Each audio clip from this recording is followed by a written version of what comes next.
मनोज तिवारी जी, आपकी जिम्मेदारी ज्यादा बढ़ जाती है भारतीय जनता पार्टी की। आपकी पार्टी सत्ता में है, आप सिर्फ एक सांसद नहीं, आप रूलिंग पार्टी के सांसद हैं। आपकी जिम्मेदारी इसलिए बढ़ जाती है मनोज तिवारी जी कि जब बात यह होने लगे कि हिंदू मुसलमान दो धर्मों के बीच दरार बढ़ने लगे या लोग ये डरने लगे कि यह निर्णय आ रहा है इससे बढ़ेगा, तो वो भ्रामक जानकारी को हटाना और ऐसे काम करना जिससे सब साथ में चले, वो जिम्मेदारी आपकी है, आपकी पार्टी की और आपकी पर्सनली भी। मनोज तिवारी।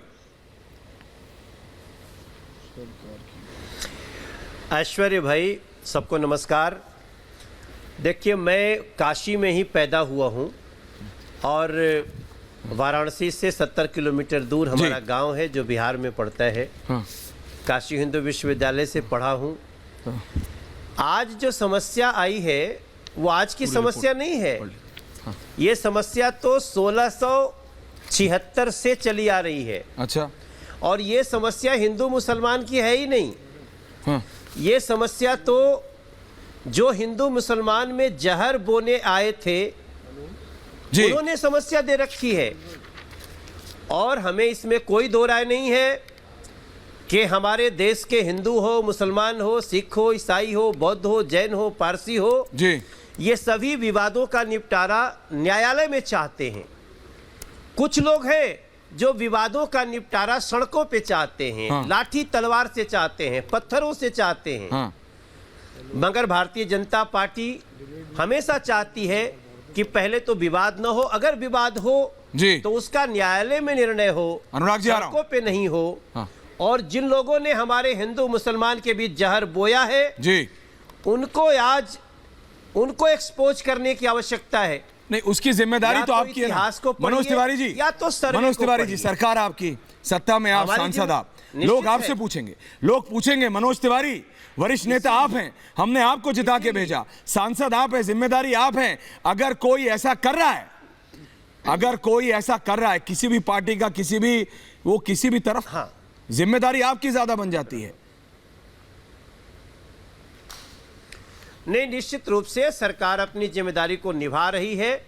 और यहाँ भी जो बैठे हुए लोग हैं, हमारे सम्मानित साथीगण हैं, यहाँ पे इतना ऊंचा ऊंचा बोलने और आपस में लड़ने की आवश्यकता नहीं है। आवश्यकता है कि इस देश की जी, शांति व्यवस्था को बनाए रखते हुए जो विवाद हुए हैं उनका निर्णय न्यायालय कर रहा है। न्यायालय सर्वे करा रहा है।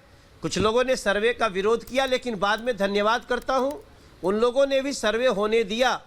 और न्यायालय जो चाहता है वो तो होगा ही, निर्णय जो आएगा उसको स्वीकार करेंगे। अनुराग भदौरिया आपसे एक सवाल पूछना चाहते हैं। नहीं है मनोज तिवारी जी, अनुराग भदौरिया आपसे एक सवाल पूछना चाहते हैं। जहर परोसा है उसको एक्सपोज करना है। समाजवादी पार्टी के नेता हैं अनुराग भदौरिया, आपसे एक सवाल पूछना चाहते हैं। अनुराग भदौरिया जी, बोलिए। बोलिए अनुराग भदौरिया जी।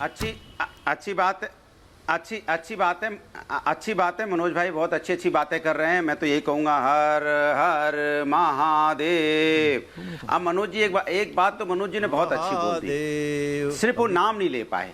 उन्होंने बोला कौन है जो हिंदू मुस्लिम की लड़ाई कर रहा है, नफरत की राजनीति कर रहा है। मनोज भाई जानते हैं कि उनकी भारतीय जनता पार्टी कर रही है, लेकिन उनकी मजबूरी है, बोल नहीं पाएंगे क्योंकि भारतीय जनता पार्टी के सदस्य हैं, मेंबर ऑफ पार्लियामेंट है, कैसे बोल देंगे।